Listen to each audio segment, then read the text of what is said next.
Niners win, Niners win, Niners win. The Monday Nighter goes to the 49ers. Welcome to the Krug Show, brought to you by Pig and a Pickle. Let's go.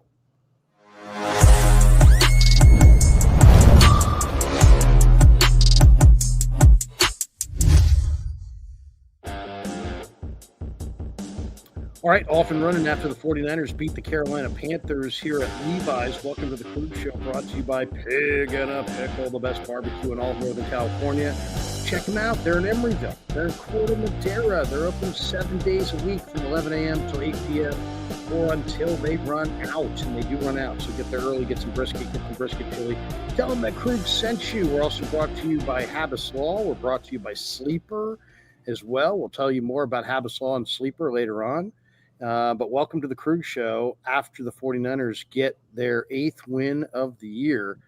And guys, this one, this was a surprising game. I thought this game was very surprising. I didn't think the 49ers were going to hold this Carolina team that scored 30 points last week to 9. But that's what happened. Niners defense held them down. Brock Purdy threw 3 picks in the first half. He looked terrible. We'll talk about that as far as what led to the picks and what he thought of them. But, man, another great performance from the 49ers as far as Christian McCaffrey, 24 carries for 89 yards and a touchdown. He had 7 receptions for 53 yards as well. McCaffrey doing his thing. Kittle had a nice day. Brian Robinson ran for 5.7 a carry, and Purdy was good in the second half. He bounced back after the 3 interceptions, and the 49ers get the 20-9 win. Niners roll to 8-4. They're 3-2 at home. This was a huge win because if they had lost, Carolina, who's now 6-6, would have been what they were 6-5. They would have been 7-5, and the 49ers would have dropped to 7-5 as well. So they would have been tied, but then Carolina would have had the tiebreaker. So it's almost like 2 wins for the Niners. So they get a nice win. Jair Brown had his best game as a pro, 2 interceptions. 49er defense still didn't mount much rush. Only 1 sack, only 3 hits on the quarterback. But the Niner offensive line allowed less, right? They didn't allow any sacks. They only allowed 1 hit on Brock Purdy all day. You take away the 2 picks from J.C. Horn and the 1 pick from Mike Jackson, and this was a very good game for the 49ers. So Sky Moore looked good as a return man. Matt Gay hit his first 2 field goals in a 49er uniform, and the Niners roll to 8-4 with an 11-point win here at home. What did you guys think? Yeah, I mean, you said it. Really, really important win for the 49ers, especially in the NFC this year. This NFC, playoff run is going to be really interesting in a division where the Rams have kind of locked it up. And then the other divisions, Tampa has a 4 seed because they're 6-5, and you're playing with the Detroit Lions are 7-4. The Panthers are now 6-6. But if you lose this game, you're sitting right there at 7 or 8. Probably what would that be? Like you'd be 9. I think you'd be out of it. And it's just a tough situation to be in. So huge win for the Niners. It's these next few games. There might be a common theme. It might just be the Niners defense or the Niners didn't look that good, but thankfully they're playing fill in the team name because the Panthers just did not really come to play today. I thought Bryce Young looked pretty terrible. He made some poor decisions, especially the interception in the end zone where he probably could have ran it in. I thought there was back-to-back plays there where if he just ran the ball, they would have picked up more yards. It kind of felt like Bryce Young was a little afraid to run. But credit goes to the Niners DBs. They came to play today. Like you said, there wasn't a ton of pass rush. There was that one great pass rush from Bryce Huff that kind of led Bryce Young, I think, to a sack. But Upton Stout came up big. I thought Upton Stout had one play to Tetero McMillan where he deflected the ball. That would have been a big gain, and he stocked it. There was another deflection from Stout and a couple of good tackles. So credit goes to Stout. Obviously, the 2 interceptions from Jair Brown. But Brock Purdy, man. Brock Purdy is going to be the storyline of this one. In the first half, did not look good. Did not look good at all. It was interesting to watch because if you look at those plays, Brock Purdy, it felt like made the right read on, I want to say all 3 of those interceptions, but just the ball placement wasn't there. And he was a little late on some of those throws. Like He threw it behind Juwan Jennings. He threw it behind Pearsall when he had Pearsall for a touchdown. And then, J.C. Horn comes across the middle and makes a nice interception on the third one. But going into halftime, you have 5 drives. The first drive, the Niners look great. They march down the field. They hit CMC 5 plays in a row. But then you go 3 interceptions back to back to back. And then on the 5th drive, Sky Moore takes it back 43 yards. Purdy hits Kittle for 25 yards, but then Purdy sails a couple balls again. And you're like, what is going on with Brock Purdy going into half? He has 3 interceptions and he's still sailing the ball. They end up getting a field goal going into half. It's 10-3, but I'm sitting there thinking, if this is how Brock Purdy is going to play this game, we're going to have problems. But then for the rest of the game, he didn't really throw deep. I went back and looked. He didn't throw the ball farther than get it one 19-yard reception to Kittle later in the game. But if you look at his pass chart, he just didn't throw the ball deep. And I'll pull it up right here. This is Purdy's pass chart for the game. I don't know if it'll let me show it. Oh, there it is. You can see the pass chart. A lot of short intermediate passes. And there's no problem with that. That's kind of where Purdy lives. But you can see those 3 red dots there. Those are the interceptions. He had 2 incomplete passes that were deep. He had that deeper pass to Kittle that you see in that green at the top. But he lived in the check down, short intermediate routes this game. And thankfully the Niners were playing the Panthers. The Panthers couldn't do much, and they came away with the win. Well, it was not only that. Danny, by the way, welcome to Danny who's jumped in. I was looking at Brock Purdy's second, by half stats. Okay, so at halftime he was 14 of 23. So in the second half he was 4 of 6. He only threw 6 passes in the second half. It's pretty amazing, really. So they didn't really throw the ball in the second half. They took it out of his hands and they ran it. Let me see. CMC had 12 carries in the first half, and he wound up. So he had 12 carries in each half. Let's see what else. I'm trying to think who else had a big. Yeah. So basically it was Brock Purdy. Threw the ball 23 times in the first half, and he only threw the ball 9 times in the second half. Yeah, and one last thing. I'll stop talking after this. I'll let the other guys talk. But this is another stat just to add on to that. Purdy today was 1 of 7 on passes beyond 10 yards in the air for 20. Sorry, let me reread this. Brock Purdy completed just 1 of 7 passes beyond 10 air yards for 25 yards total. And with all 3 passes over 20 air yards, he had all of his 3 receptions. Yeah, I thought. It wasn't the decision. It was the ball placement, but it wasn't just the ball placement. It was the lack of juice on the ball. And that first pick was just way too much air under it.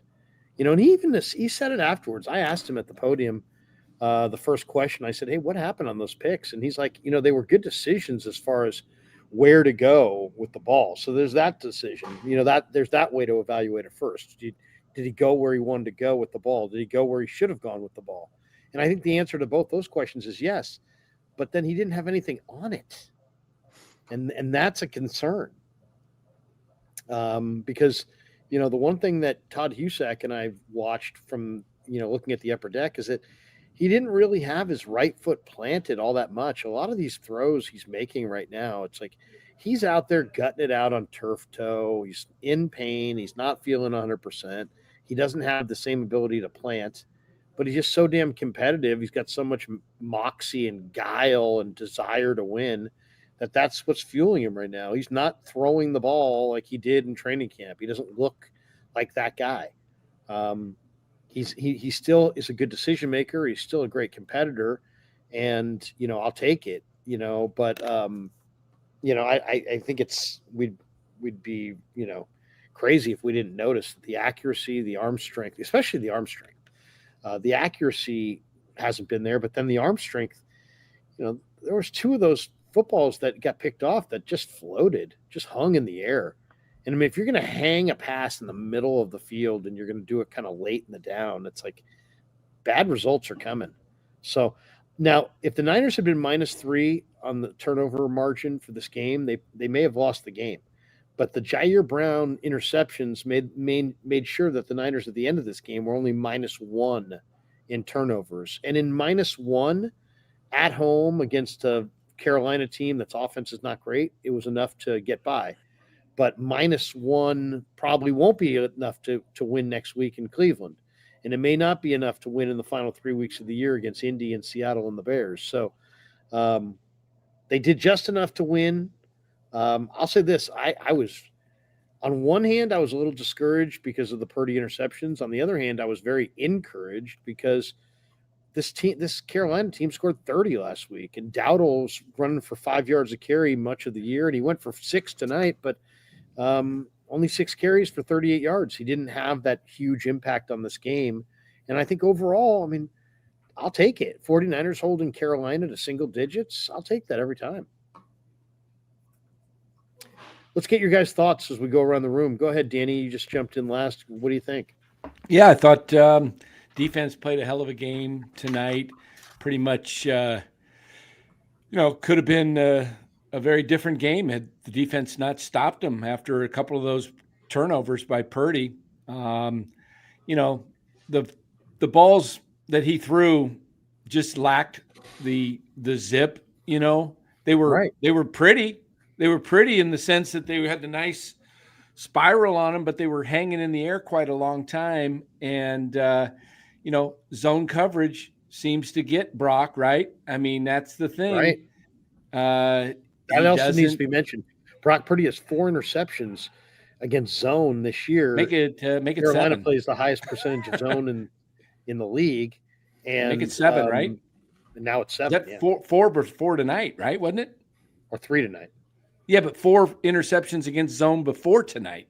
Before tonight, yeah. He's got 7. So he's got 7. So yeah, he's struggles against that, and I thought Kyle had a pretty good game plan in the sense, you look at Carolina, they're lacking some guys on defense and a lot of bootleg action. If they were showing it on the replays tonight on ESPN, they were showing how there was a lot of bootlegs. You saw the whole line move over to the left and looks like a run to the left, and Purdy's rolling out to the right with a wide open wide receiver constantly. And they were moving the ball, whether it was Jennings or Kittle, somebody was open in the flat quite a bit. So, an encouraging win in the sense that you had to have the win. It wasn't a great win, but as George Kittle said in the post game afterwards, it's tough to win games in the NFL, and you just take it. You take it. Hard_tackle. You don't have to read the whole name. Whatever. He says, ladies and gentlemen, let the quarterback controversy begin. What do you think? Did you hear Grant's question? Did you hear Grant's question during the I was presser? sitting right next to him. He asked him, did you ever think about going to Mac Jones? He's like, no. He's like, no. Next question. Next question. Yeah, I mean, at the end of the day, like this game, like it's just a game that they won. The Panthers, did Panthers things, but at the end of the day, what this game boils down to is the fact that, I mean, Danny, you said it, Dad, you said it. The Niners turned the ball over 3 times in the first half, and the Panthers walked away with 3 points. How does that happen? Yeah. How did the Panthers can't sleep with themselves tonight, knowing that? Like, you got the ball 3 times. One time, literally inside the 30. Like, right. You should be coming away with 3 on that one, right? I mean, like, you have to. But then you throw a pick in the end zone. Like, you have your own problems. You don't score. So the Niners walk away knowing that they made mistakes. They made a lot of mistakes, especially in the first half. But the team that they were playing just happened to not capitalize on them. And the Niners were able to, put some offense together in the second half and walk away from this game in an easy win somehow, just by turning the ball over 3 times in a row. So, end of the day, it's those turnovers and what they did with them. There were a couple of interesting things, though, throughout the game. I actually think this was a really good win, because of the importance of it. I mean, you can sometimes play really, really well and still lose, and your stats look good and you got big numbers, but you lose. They won this game. From Carolina's perspective, Bryce Young didn't play a great game by a long shot, but he had some key drops He If did. if It was a if bad Jones- game for McMillan. yes, McMillan's sold. right. So like the onus is on the quarterback, right? And he didn't have a great game. But the reality is he played okay. His teammates did not help him. If McMillan makes those catches, those drives are still alive. They're still moving. Also, the first interception by Jair Brown, I've been watching him since he was a sophomore at Penn State. And what I notice about him, he's becoming a smarter football player. He's always been a guy who could tackle, and that has kept him in the league, I think. But if you watch that play, he played that play perfectly. Bryce Young rolled to the right, was moving towards him, and Jair Brown did not blink. He kept his shoulders square, and he let Bryce commit to the play. Once he did that, like in basketball, he planted his inside foot and turned his body inside in a way that he was able to keep his eyes on the football, extend his hand, and intercept the ball. That was a special play. Not many safeties could make that play. So when I look at that, I think of Robert Saleh. I think of his defensive coaches. He and his teammates are becoming smarter football players. They've always been pretty tough, but they're smarter players, and that's why they are able to win these games that they probably would have lost last year. With regards to Kyle Shanahan, I thought this was one of Cal's better games because, as Dan said, as everybody's saying, he protected Brock Purdy because Brock Purdy was shook. J.C. Horn and the rest of those guys, their back end is really, really good. And Cleveland's back end is really, really good. So what did he do in the second half? He got Brock Purdy out of the pocket to the left, to the right, changed directions. So those throwing lanes were really, really easy. And he was able to get some completions because Kyle Shanahan nursed him and managed the game perfectly. Christian McCaffrey's playing like an all-pro player. So that's how they won the game. But I think this was a quality win because from the neck up, I think they actually did pretty good when you look at the tape. You know, I think if there's one thing that jumps out to me, guys, is that people are too fast to rip Jair Brown. You know, it's funny. Jair loves it because I bring this up every now and then when he gets an interception. But Jair Brown is the New Jersey State record holder, all-time record for career steals in varsity basketball. He has the most steals in the history of the state of New Jersey. And why is that? Because he breaks on the ball really well. His instincts are really good, and he's got a great first step. And you're seeing that. Now, it's amazing. All these people just because it's like, guess what? Safety's a really hard position to play. And you don't just step right out of the Big Ten and into the NFL and just are awesome. Some guys can do it, but for most, there's a process of getting better. This guy is getting better. He's a great kid. He works hard. He's tough as hell. He watches film. He's a really good football player that I think a lot of 49er fans are like, he's ass. He sucks. It's like, no, bro, you're judging him a little too early. You got to let some of these guys develop a little bit. Everybody looks bad without a pass rush. Every DB looks bad without a pass rush.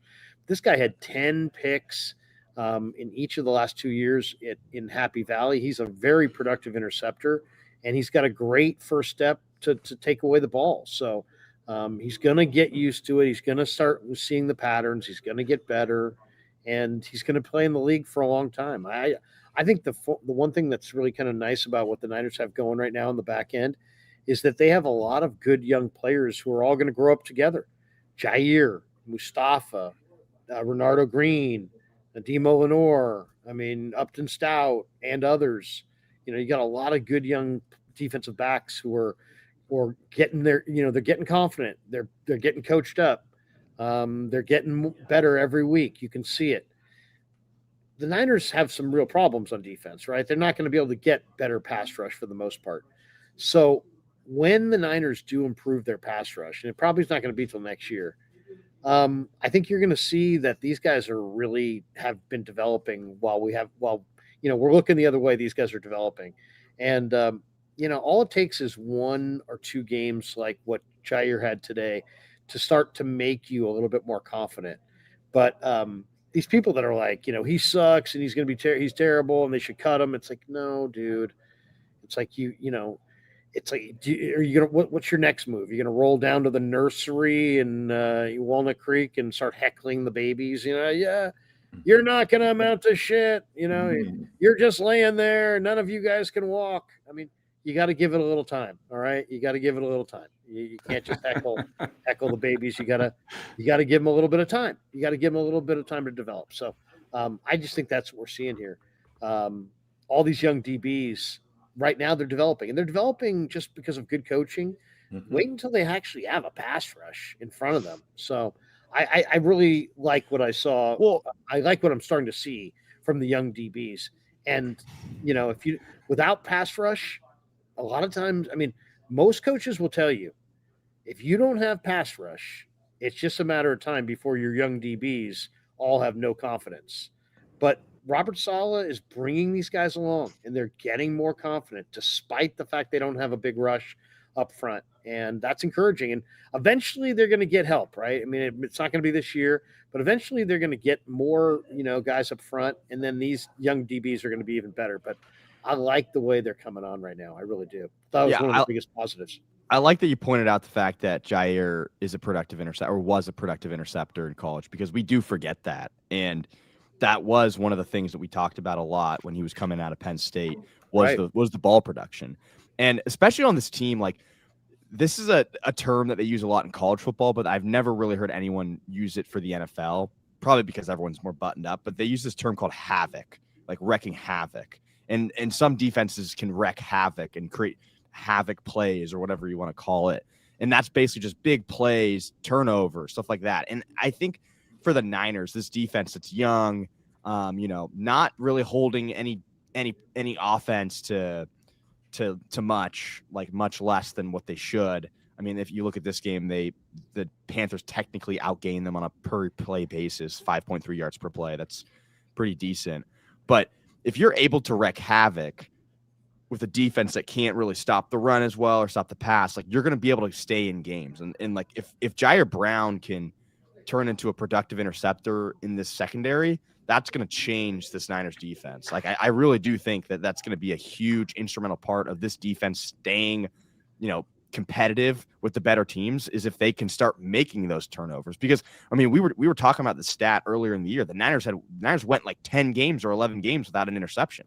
Like, you're not going to win games when you don't win the turnover battle. I mean, you can, but you're playing at a disadvantage, and the Niners are going to have to win the turnover battle, get turnovers, and that starts with interceptions. So I love seeing that trend from Jair. At any point in this game, be honest. I want total honesty here. At any point in this game, did any of the three of you say, get him out of there, go to Mac Jones? No. If only if there was a fourth. Only if there was a fourth. So you were close, Danny. If he had thrown a fourth pick, you would have said go to Mac Jones. I say if there's a fourth, if the fourth interception was costly to bring Carolina back into the game. I mean, I never really felt like this game was in danger of the Niners losing, despite the fact that they had the 3 turnovers. The defense really stepped up, and, we saw a little bit more of a pass rush tonight, which was nice. Clean Farrell got just blew past the left tackle for the game's only sack, but there was some pressure. There was a little bit more pressure. Young was escaping it, but it looks like Saleh had dialed up a little bit more, blitzes and a couple of stunts that they were running. And I thought, he wasn't just rushing 4 like he usually does.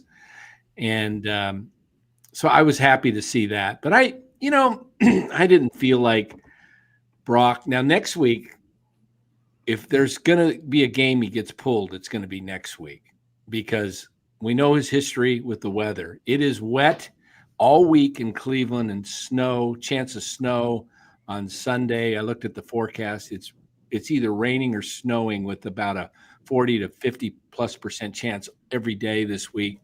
If Brock struggles with his, not so much the game, it's just his grip on the ball, if Kyle senses that he can't get a grip and has a couple of early turnovers and the game looks like it's getting out of hand, I could see him saying, okay, not as a quarterback controversy, but just like, okay, Brock doesn't play great in this type of weather. The only way I think that he takes him out is if he gets hurt. Otherwise, I don't think he will, because I think tonight what he found out was he can move well enough to complete passes out of the pocket. Had he stayed in the pocket in the second half, he would have threw another interception, I believe. So I think Shanahan said, you know what, I got to protect him, and I have to utilize him in the best possible way. Sunday's game is probably going to be a low-scoring game. Inclement weather you're talking about. They got Christian McCaffrey. Stefanski is certainly not going to let Shador go, so he's going to be somewhat conservative with him. So, I mean, from a certain perspective, this is really about the coaches and about playing field position, making field goals, and so on and so forth. So I think he plays. If he gets hot, then he gets more opportunities. But I can't see him staying in the pocket. I mean, he clearly can't do that. His ball strength is not there. But he can complete passes to sure-handed receivers out in the flat, and he has a great running back. So that's how I see it. Well, speaking of running backs, Frank, CMC tonight, 24 carries, 89 yards, only 3.7 yards per carry, whereas Robinson, 7 carries, 40 yards, 5.7, 2 yards more per carry. Why aren't we seeing Robinson getting 12 carries a game and keeping carries down to about 18, 19 for CMC? I mean, it's not like Robinson is not being productive. I mean, I don't understand. Like Robinson's also just some scrub. This guy was a starting running back. Yeah. For the Washington Commanders last year. I kind of agree. I mean, I think it's a long year, and use your guys. I mean, use all your guys. Don't run one guy into the ground. I asked Brock Purdy after the game about his picks. Here's what he had to say. I mean, honestly, like the decisions of going to those spots, I was fine with. It's just the execution of throwing a better ball. I feel like on really all of them, I need to just drive the ball a little bit more, and I kept it up in the air too long on multiple of them. But that's on me, man. I thought our receivers did a great job of getting separation and winning, and so it's just execution-wise, I got to throw the ball more on the line and put it there. So I like that answer. Inhibiting your ability to drive as you normally would? No, toe's fine, feels good out there. It's really just seeing the play develop in anticipation and letting it rip at the end of the day. So had nothing to do with my toe.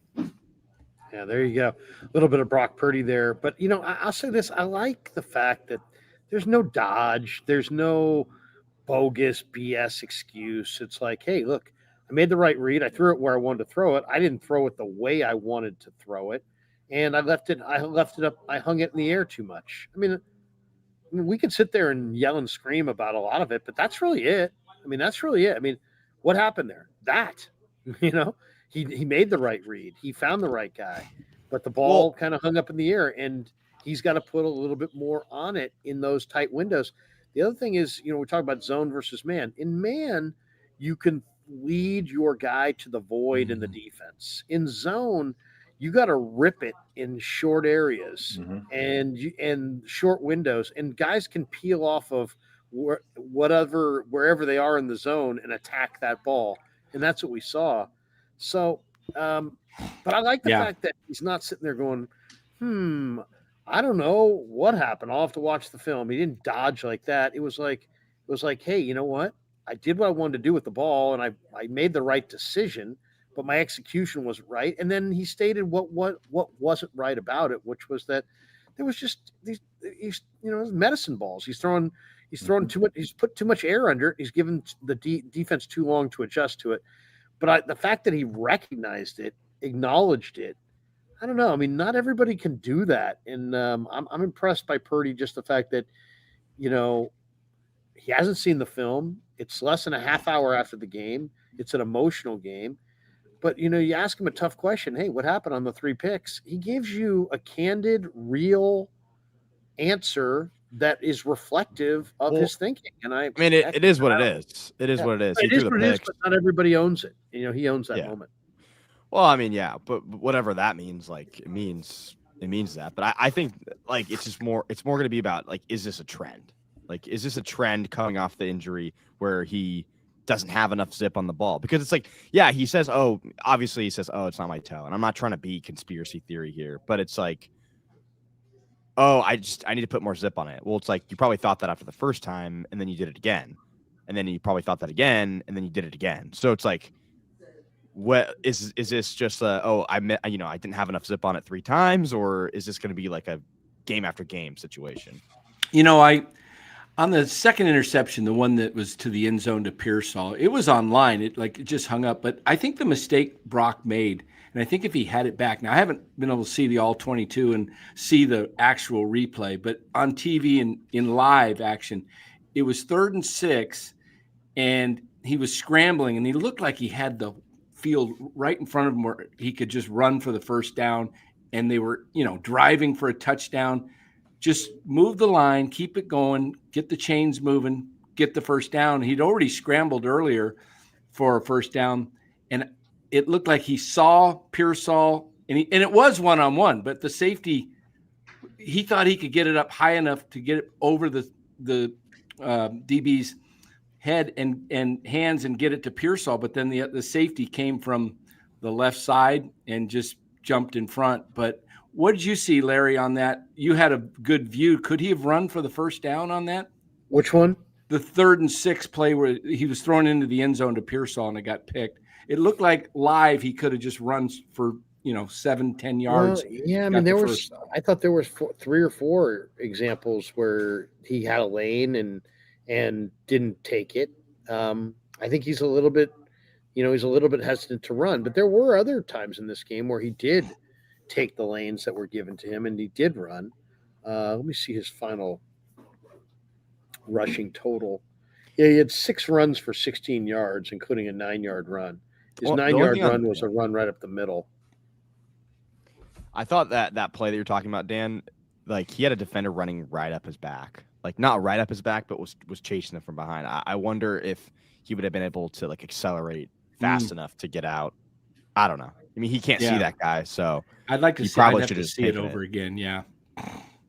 Did you guys see the Trayvon Moreg? He punches JJ shot to the nuts in the nuts, and JJ Kyle, Kyle in the it. presser was kind of pissed about that.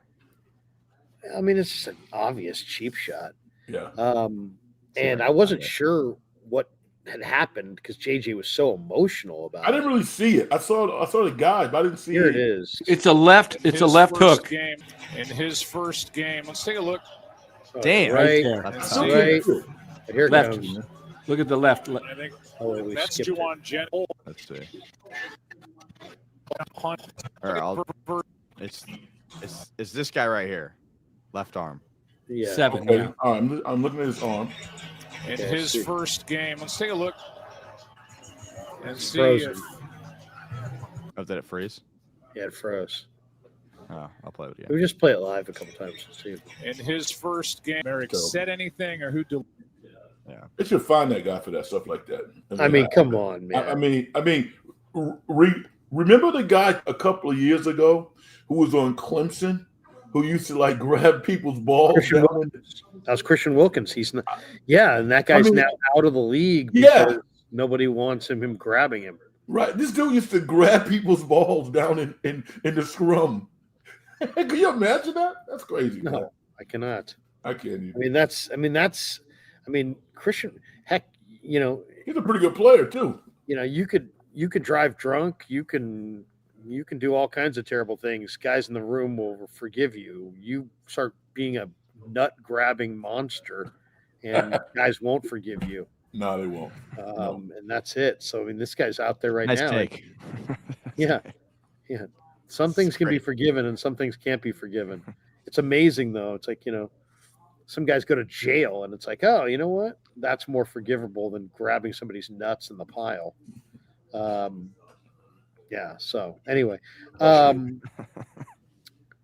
what did you guys think overall of the 49er offensive line? Because the Niners, offensive line did not allow a sack.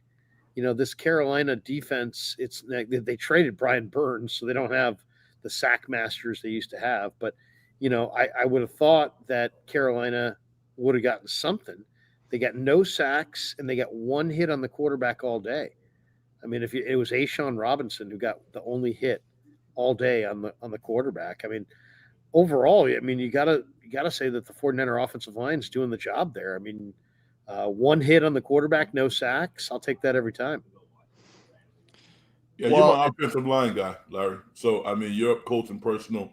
It looks like they're getting better, though. That's what it looks like to me.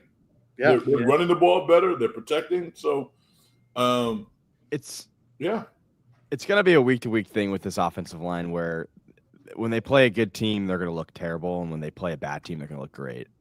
This week, it's like Nick Scourton's a good player, but he's developing. I mean, the Panthers were rolling out Travis Gibson, who was on the Niners roster about 3 weeks ago. So it's like this Panthers defense is nothing special. They have J.C. Horn, but their defensive line's nothing special. You got Myles Garrett coming up, and this guy's about to break the record for sacks. Brown's a monster, though. Brown's one of the best defensive tackles in football. Yeah. He's a monster. I made a note today to say the Niners offensive line played great. So even though I'm kind of making jokes, like they played great today, credit to them. But that's kind of where I'm at with the Niners offensive line. The thing about this, and we talked about this leading into the game, Carolina plays a lot of zone. They play a lot of two shell. They kind of force you to be patient. Brock Purdy is not very patient. Brock Purdy likes to drive the ball down the field. And then Brock Purdy turned it over 3 times. And then you go and look in that second half, and if you looked at the second half, the Niners got very conservative. Shanahan got very conservative. He relied on a lot of McCaffrey and a lot on short passes, and it worked, right? Yep. McCaffrey scored on a 12-yard run to make it 17-3. Niners added a field goal by Matt Gay. But what did you guys think of kind of Kyle just kind of basically managing Purdy in the second half, and just kind of, because it's like Purdy is I don't want to say he's reckless, but he likes to hunt the big play, even though he looks like this, kind of aw shucks, guy. He looks like he'd be a check down merchant, but he's not. He's the opposite. He's an attack down the field kind of a guy. And it's like 49ers were at one point, it was 10-3 at halftime. It's almost like in the second half, Kyle's like, hey, let's not take so many chances. It was a lot more CMC. They barely ever passed. When they did, they moved the pocket. They gave them real obvious, passing lanes and obvious targets, and they really stopped driving the ball down the field. What do you guys think? We haven't seen Shanahan kind of do that with Purdy, where he kind of takes the ball out of his hands, but he kind of did in the second half of this game. Yeah, I was hoping someone would ask him that after the end of the end game, because it's like, yeah, like, instead of asking him, oh, were you going to bench him for Mac? And I know I'm not trying to rip Grant for that, but I wish someone would have asked him, like, hey, like, was there any thought of like switching up the play calls to make it a little bit more, I don't know, quarterback friendly, or just going back to the game script on the first drive? Less risk. We're just less risky plays, more running the ball. And I feel like he probably would have dodged, but I feel like deep down the answer was, yeah, we kind of did do that, because that's what it looked like, at least. Like they didn't throw the ball deep ever again, or at least Purdy didn't. Maybe it's a Purdy decision, but they definitely emphasized the run game going into the second half, and it worked. So, what do you think, Danny? Yeah, go ahead, Danny. Yeah. I was just looking something up, and I didn't get to it. I was curious because I wanted to see how many pass attempts per game Purdy's had in his 4 games versus Mac Jones in his 8. I guess Mac played 8 and Purdy's played 4 now, something like that, if I got it right. I'm just curious because it seems like Kyle lets Mac throw 40 plus times a game. And tonight had a little bit of the second half, a little Jimmy Garoppolo vibes to it. Kind of like, okay, we're going to dial up certain safety plays like Frank was talking about, get you out of the pocket, rolling, and we'll throw short, safe passes, all these, 10-yard passes. You remember when Brock's at his best, we all said he was just, he was accused of being dink and dunk. Was it 2 years ago? He was leading the league in downfield passes. He was throwing balls, 20 plus yards down the field. And I think the 23 season, right, where he almost won the MVP. So quite a change in philosophy. But I tell you, to me, I don't think he's 100%. And he'll tell you it's fine. But they're always going to tell you it's fine. They're not going to say, yeah, it's still bothering me. And so you can look at it. The ball doesn't have the zip that it did prior to the toe injury. He's never had the strongest arm, though. His arm is stronger. Never has, but those balls are just hanging. Yeah, I mean that would. I mean, those are defensive backs' delights. No. I mean, I think you're right, but he was shocked. He was shook. You throw 3 picks in a half. I don't care who you are. You get a little bit. It's not the passes were on target, Frank. I agree. He's shocked, and they were accurate, but they just hung too long. He's throwing He didn't have a lot on it. Yeah, he didn't. He's have a throwing lot on it. He's throwing a finesse pass instead of firing it. I don't think he has a very strong arm. I think his arm is definitely NFL ready caliber, but there's so many other quarterbacks that got strong arms than him. I just think that Shanahan has to do what he did. He has to utilize his skills in the best way. Mac Jones throws a harder ball. It's more missile-like to me. So if Brock Purdy's going to be your quarterback, and I have no problem with being a quarterback, you got to mix it up like he did in the second half. Play conventional football, station-to-station football, get him out of the pocket sometimes, and when the guys are wide open, then throw it down the middle of the field. But, I don't think it's going to change that much, actually, moving forward. Well, what I worry about going forward is this is 7 interceptions in 4 games, and these are against zone defenses. I worry about other teams looking at film and saying, okay, we don't need to play man-to-man. That's where Purdy thrives. Because he throws the ball with anticipation really well. He's quick. He makes the decision, and in one-on-one, he can beat you. But the zone, those balls that are down the field, 15, 20 yards down the field on a zone coverage, he hangs it too much for the safety to come over and either pick. Was it J.C. Horn? Was it the second interception? No, the third where he jumped in front.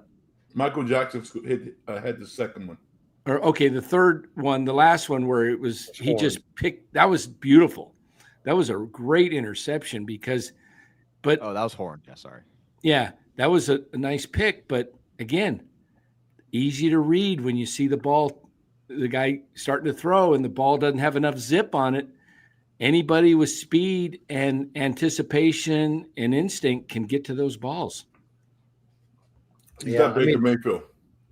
It just, Brock didn't put enough on some of those passes. It's just simple as that, really. And he's got to be better. He's got to be better. He's going to have to put a little bit more zip.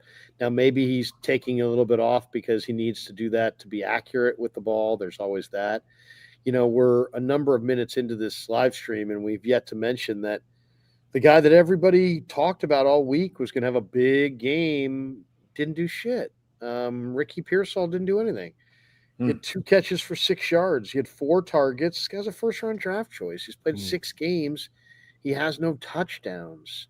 And it's like people are like, oh, Krug, you're picking on him. It's like, am I? Or am I just noticing that a guy who's drafted in the first round isn't producing anything? What do you guys make of another game where Ricky Pearsall didn't do squat? He had 2 receptions for 6 yards on 4 targets. Last week he had 1 target and 1 reception for no yards. I mean, he's basically just a non-factor, and it's not like there's all these other receivers. I mean, who else? The Niners had Demarcus Robinson. They targeted him one time. They had Juwan Jennings, caught 5 balls for 41 yards. That's it.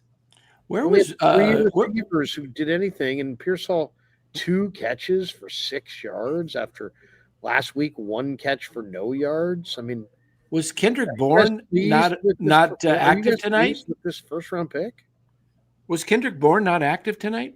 I didn't see the inactive list. I don't know. Was he inactive? I didn't. There was no targets. I didn't see him on the field. Yeah, I didn't see. I saw him saying after the game that he's not playing right now. But I don't know. I don't know if he was inactive. I didn't see the list of inactive. Somebody said Bourne dressed. Will V 935 says Bourne dressed. I don't know why he didn't. Now I'm looking at it right now.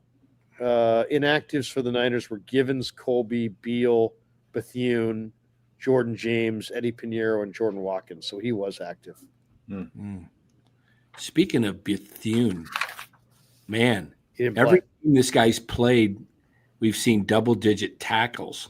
Tonight, their linebackers, Curtis Robinson, only had 3 tackles total. 3 as your mic. That's pretty crazy to only have. They really didn't run the ball very much. They didn't really run the ball. That's 13 true. runs and 29 passes, and Dowd only had 6 carries all night. They only had 42. I was surprised by that. They only had 42 plays on offense. Yeah, and they had 29 pass attempts and 13 runs. My goodness, 42 plays. That's talk about what was the time of possession? It had to be huge favor of the 49ers. I'll tell you what it was. 49ers won the time of possession 37-42 to 22-18. Yeah, gosh. Wow. I mean, now this is how you play when your defense isn't any good. You possess the heck out of the football. I mean, the 49ers had 23 first downs. Carolina had 12. Right. The 49ers had 340 total yards to 230 for Carolina. Carolina only ran they got outrushed 147 to 69. It's kind of an interesting rushing game. Carolina ran for 69 yards, but they ran efficiently, 5-3 a carry. The Niners ran for 147 yards, but they didn't really run efficiently, only 3-9 a carry. CMC only 3-7. Larry, that's your question, and Dan, you as well, because you had mentioned the 3.7. You know, I grew up watching the Giants, and I mean, 3.9 times 3 is damn near 12. So if you do that, you're going to get a first down. I mean, I grew up watching the New York Giants in Parcells. You know, what the hell? Just run O.J. Anderson 3 times. If he's averaging 3.5 yards a carry, we can still get first downs. I guess my point is when I see McCaffrey averaging, because at some point in the game he was averaging over 4 yards a carry and he dipped back down. I don't have as big a problem with him averaging less than 4 yards a carry as long as it's close if they're still getting first downs. Am I wrong? Am I missing something? How do you feel about that? How do you guys feel about that? Well, I mean, as far as his yards per carry, I mean, they're still getting first downs. It really depends. Like, you know, it could matter a lot or it could matter not at all. Like, what do I mean by that? I mean, like for example, if you're running the ball with a lead in the second half inside of, let's say the Niners had, you know, get the ball back inside of 10 minutes and they got a multiple score lead and they're running McCaffrey. Well, everybody and their brother in the stadium knows that you're trying to run out the clock. So everybody's keying on McCaffrey. Everybody's expecting him to get the ball. I don't care at all what your yards per carry are at that point because there's no, you know what I mean? Everybody knows you're getting the ball. It's like a situational rush where you're not really expected to produce because everybody knows you're getting the ball. But if you're in the meat and potatoes of the game and you're averaging, you know, less than 2 yards a carry or less than 3 yards a carry, that's not good. Right. So it really is about game situation. It's like if you're just putting away the game, it's okay if you don't average, you know, very many yards per carry. I mean, obviously, the more the better. But But if it's in the meat and potatoes of the second or third quarter and it's anybody's game, then those numbers start to mean a little bit more. So I don't get too down on McCaffrey. I like to look like at the point in the game where I feel like the game is being decided. Okay. When the game's over, when I feel like, okay, this game's out of reach now, game's over. A lot of times I want to look at the box score right then, because then the rest of the game is just going to be McCaffrey left, McCaffrey right, 2 yards. And it's all about make them use their timeouts, make the clock continue to run. It's that kind of stuff. So it's situational. So I don't put a lot into it at the end of games, but I do put a lot into it in the middle of the game. I'd love to see more of Robinson when the situation you just described, Larry, when the game's kind of out of hand or you think it's over and they're just going to run McCaffrey left, run him right. Rather than him take the punishing blows, let Robinson get those, because he seems to bounce off more tackles on plays that are more toward the middle, up the middle of the line, and he's stronger. He takes, he drove a couple of guys tonight, just took them with him after, contact. Why not? I mentioned it earlier, but how many? He got 7 carries to 24 for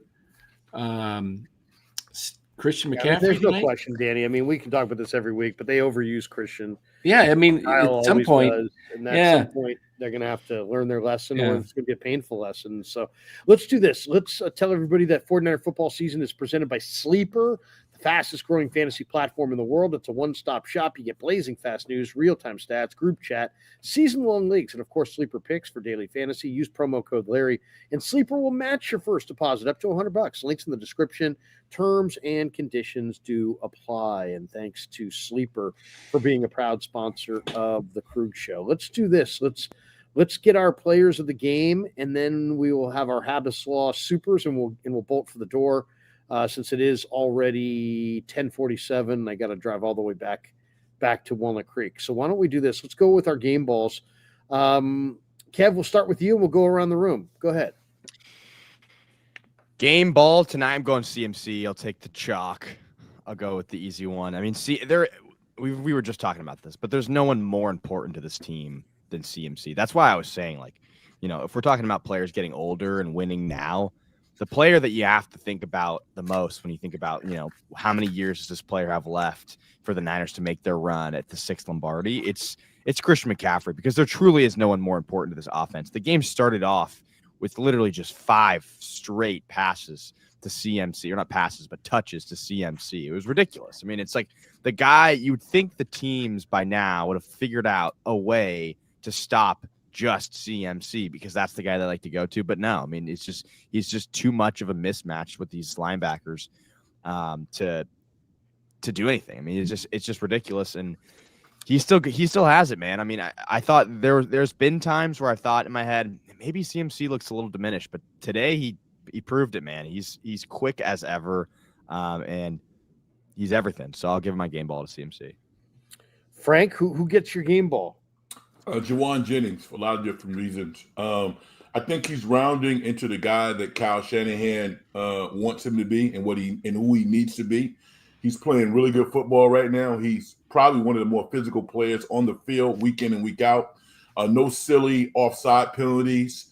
And I love his discipline to the extent that someone cheap shotted him and he waited to the appropriate time to let him know how he felt about it, as opposed to jeopardizing his team and putting his team in a bad situation. So I love the discipline. I love the toughness, and I love the reliability that he is exhibiting for Brock Purdy, because he goes up and he damn it catches everything in a very, very tight window or a large window. So he's my guy this week.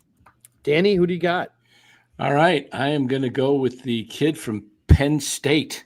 I'm going to go with Jair Brown, 5 tackles, 4 solo, and 2 picks. And the first pick was, great, as Frank mentioned earlier, just the way he kind of came up on the ball. He was playing run and pass at the same time. He waited till Bryce Young made his move, and he just turned and picked that. That was one of the better picks I've seen. And I didn't know he really had that in him. I was surprised in him after seeing it. It makes sense what you talked about being a number one in the state of New Jersey in basketball steals. I mean, that was a Draymond Green type defensive play. Big time. That's a good one. That's a good one. And by the way, every time I bring that up, Jair gets the biggest smile on his face. He's like, "This guy knows. This guy knows," because he loves it when I bring up his New Jersey basketball accomplishments. And it's funny too because he'll be like, one time I brought up that Jair, was the New Jersey steals record. And he's like, "Tell him." And he was like, Darrell Luter. He wanted me to go tell Darrell Luter. I'm like, Darrell, this guy's one of the great steal machines in high school basketball history. He's like, tell him, Krug, tell him. Darrell Luter's like, man, that was high school. Anyway, I'm going to go with a guy who I thought had maybe the most underrated play of the game, and that's Colton McKivitz. He had the fumble recovery, and you know what? That fumble recovery, it was in the first half, and God knows they had enough turnovers in the first half, and it just to have a fourth turnover in the first half would have been a disaster. And the Niners, I thought he did some good things in this game. The defensive ends for the Panthers, did anybody hear DJ Wanham? Did anybody hear the names of any of their defensive ends? No, because they didn't really get to Brock Purdy at all. Colton did a really nice job, but then he did the fundamental play is that you're supposed to follow the ball and be around the ball. So if it pops out, you're there to fall on it. And that's a fundamental play, right? And the ball got popped out from behind, which is the only way you're going to get it on Christian, because the only way you're going to get it is if he doesn't see you coming. And so the ball popped out, and McKivitz, because he was hustling and because he was moving towards the ball, which is the way it's coached up, he was there, and I talked to him about it at his locker, and he's like, hey man, I can't talk today. I got my family in town, and but he's like, I'll talk on Wednesday if you want to talk. But yeah, I mean, he's like, it's a fundamental play. He's like, we've been taught run off the ball, stay around the ball. Good things happen to offensive linemen who stay around the ball. It's a fundamental play. He stayed with his fundamental play, and he benefited. So I think that was a great play, but also credit Jennings. I believe it was Jennings on that play that the Carolina guy had the ball, and Jennings kind of scooped it out of his hands to allow McKivitz to fall on it. Yeah, no question. Good point. There's a lot of people involved in that play. So there you go. That's our game balls. Now let's talk about Habbas Law. Today's show is sponsored by Habbas Law. For more than 40 years, Omar Habis and Tarek, his son, have been standing up for people right here in Northern California. They're fierce, relentless PI attorneys. They don't back down until justice is done. When you're injured, the insurance companies all try to dodge. These guys don't let them dodge. So if you need someone in your corner, call the firm the insurance companies hope you never call, and that's Habbas Law. They will fight to make it right. Visit them on the web at habbaslaw.com, HABBAS law.com. 1-800-INJURED is their number. They will fight to make it right. Habbas Law, a fantastic sponsor of the Krug Show. All right, so let's hit our supers. And we got this one from NVIX Media. McCorkle is my quarterback. There we go. People calling for Mac Jones. Blackjack says Purdy doesn't play well on Monday nights. Yeah, you know what this game reminded me of, Dad? We were both at this game. Was the Christmas nighter against the Ravens, where Purdy had a number of bad interceptions. Wasn't it? It was 3 interceptions, but the difference in that game is they were playing a really good team where they ended up getting killed. In this game, they walk away with the win. Yeah, did remind me a lot of that game. Tommy Huxley, Tig is such a great dude. Great game. Great game player. Yeah, he is a very good dude. Very good dude. I really like him a lot. Solid guy. We got this one from Harry Johnson. Yeah, second pick was just a great play by the DB. Full extension, fingertip catch, maybe 9 times out of 10, that's a completion. Okay, fair enough. Anthony Catania's in the house, the owner of Sharp Corner Sports Cards and Collectibles. He said, awesome win. Great show. The second interception, he had Kittle wide open for possibly a walk-in touchdown. And thanks to Anthony Catania for being a proud sponsor of the Krug Show. Sharp Corner Sports Cards and Collectibles is a sponsor of the Krug Show. And check them out. They're at 205 Cypress Avenue in Pacific Grove, California, along the Monterey Peninsula. Anthony's at 831-521-5264. And by the way, if you order any sports collectible anywhere in the continental U.S., Anthony's going to pay your shipping on that to send it to you between now and the end of the year, as long as you mention that you listen to the Krueger Show and watch the Krueger Show. He'll pay your shipping. So Anthony's a very, very good dude, and he's doing a very, very nice thing. Right there. So thank you, Anthony. Tommy Huxley says, Lar, the Seagulls beat the worst team by 6. The LA Rams. The worst team? Who's the worst team? Who did Seattle play? Did they play Tennessee? Were they playing or is he saying that Seattle beat this team by 6? Did Seattle beat Carolina by 6? Not sure what he's talking about. This is not a super, but it says Bob Cowing says it's obvious Mac is playing better quarterback than Brock, and by Brock's own words, his toe isn't an issue. Now, if Purdy or Shanahan know that that's not true and they're still playing him over Mac, that should be an oracle offense. Games should be played by the best players, period. And Mac has a better arm, better accuracy, and makes better decisions to move the chains. All right. Well, I mean, that's definitely a point of view, Bob, but I'll say this. I don't know that Kyle Shanahan shares that. I think they view Brock Purdy as their best. Great job. 13 says, I hear Kyle Shanahan doesn't have the Niners practice with a wet football to simulate rainy games. Is that true? Most other teams do. It is true. When I've asked Kyle Shanahan about this a few times, hey, in wet conditions, do you practice with a wet ball? And he's like, no, we like to practice. They don't. It's funny. They simulate other things in practice, but they don't simulate the wet football. And I'm not sure if that's because they just believe that practice the way you want to play and adapt on game day if the conditions aren't there. But you would think that if you practice with wet football, maybe you get better at it. I don't understand that because, when I played football, there's always a scout team that is going to mirror the team you're playing. So you're preparing for your opponent the way they play. Somebody's going to be, Lamar Jackson on offense, and you're going to follow him all around or whatever you're going to do. You're going to track him, and that's your job. You're also going to be playing in wet conditions. Why wouldn't you practice for that? It makes no sense. You practice for everything else that involves the game. Exactly. I mean, I agree with you, Danny. I mean, they, when they're playing in Seattle, they'll turn up the music extra loud and simulate the noise that you're going to get at Quest Field. So if you're going to simulate noise, why wouldn't you simulate a wet football? But Kyle's philosophy is like, hey, look, we're not going to practice doing something wrong. Like, we're not going to practice doing it, anticipating bad conditions. We're going to try to practice and, do this right. And then we'll adjust to the game conditions. I don't know. There's lots of different ways to look at it for sure. We got this one from M.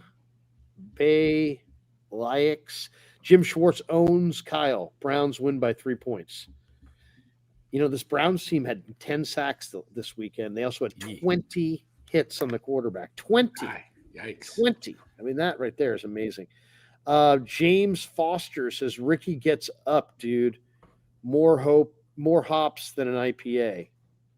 That's awesome. Maybe he should enter the dunk contest. Maybe he could be like Max McClung, but it would be nice if he could, I don't know, since he's a fucking receiver, maybe mix in a goddamn touchdown every now and then.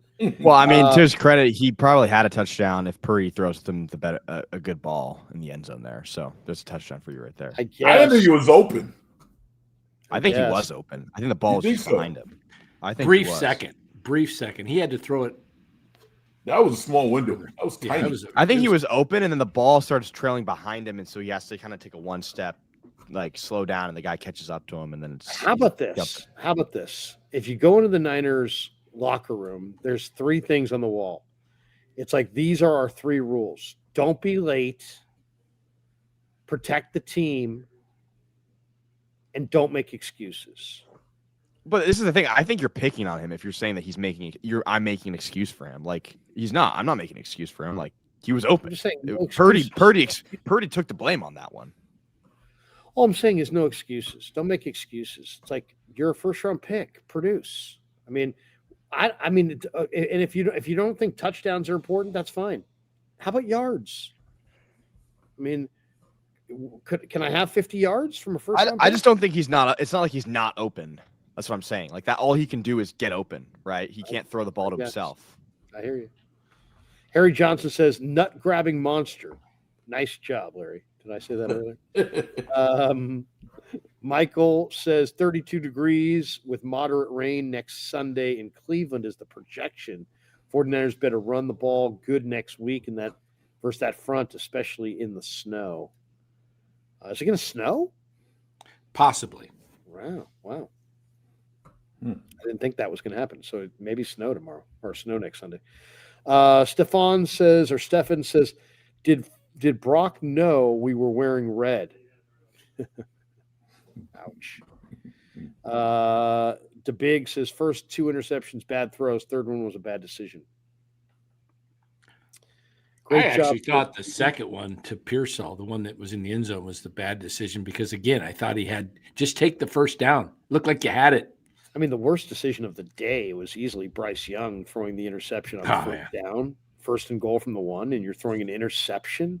It's like throw that away and run it in on the next play. I mean, that right there was like, what? That was terrible. The risk reward on that is just horrible. What were you going to say, Frank? Well, I mean, listen, everybody's buying into analytics, right? I'm like, listen, you have a point on the board. You move from the 2 to the 1 yard line. Run the ball. Are you kidding me? Throwing a pass. I mean, that window was smaller than the Ricky Pearsall window. I mean, give me a break. Everybody and their mother would run the ball 1 yard out, and you're throwing the ball and you're taking a point off the scoreboard. I'm like, come on, man. Yeah, I mean, makes no sense. Yeah, I wanted to give credit to Kyle tonight because the play, and it wasn't a do or die, but it was interesting with the clock running out, 4th and 1. They're up by 11, right? He could have decided to just punt and say they're out of timeouts. They got to score twice and get a 2-point conversion. But he went for it to just ice the game. And I thought, I love that move because it's something most coaches would do. And Kyle in the past just gets too conservative and punts the ball.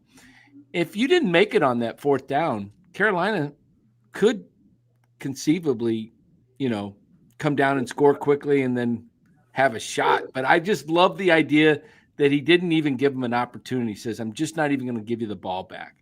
I like that too. Finish on offense. Don't always ask your defense to shut the door. Great job. Says, thanks, Larry. That's terrifying to know. LOL.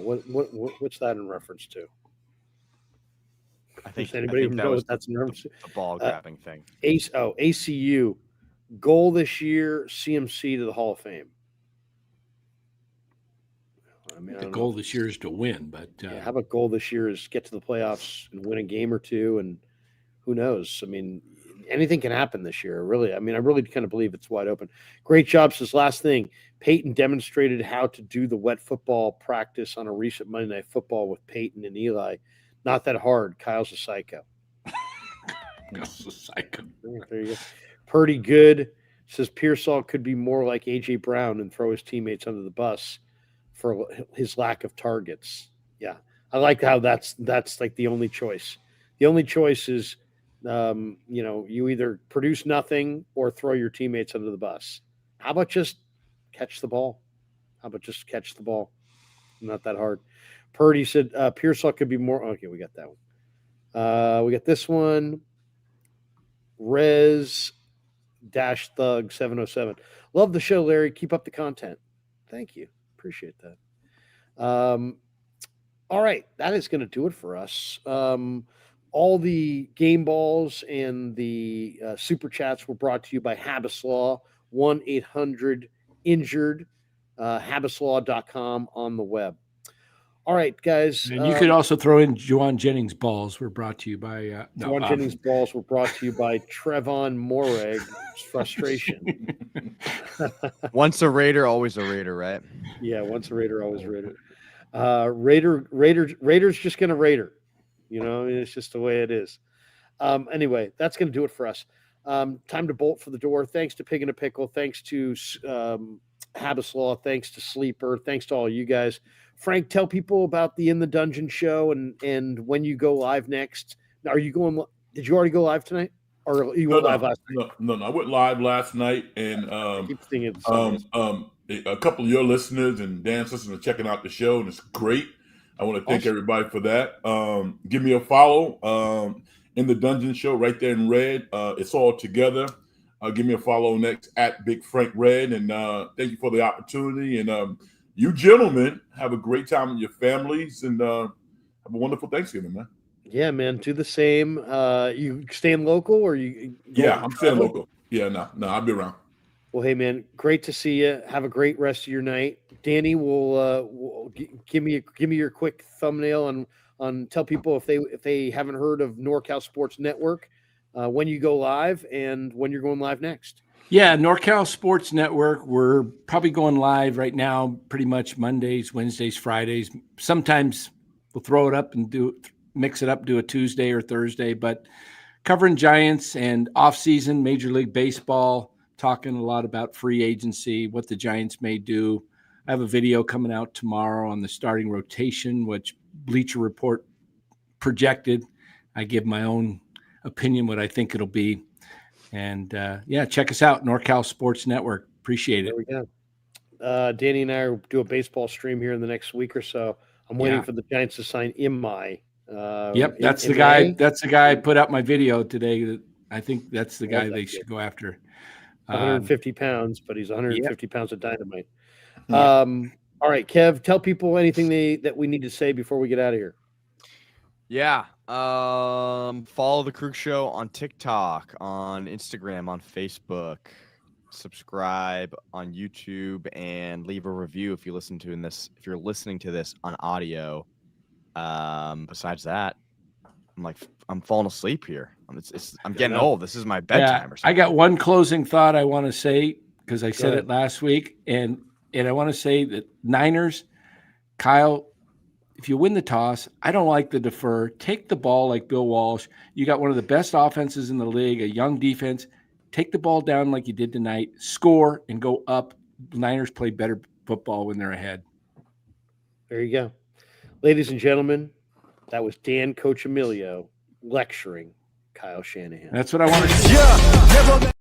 No, I wasn't going to end like that. Come on, I'm not going to end like that. Come on, you can't end like that. You can't end like that. But I thought for a second, maybe I'll end like that. But pecan pie. I just want to say, hey, man, we have a lot to be thankful for, right? We all have a lot to be thankful for. And there's a lot of people that don't have a lot to be thankful for. So I know Habbas Law has been a big Kev. It's marthas-kitchen.org if you want to donate to Habbas Law's charity of choice in the month of November. They're making a sizable donation. They feed lots of people.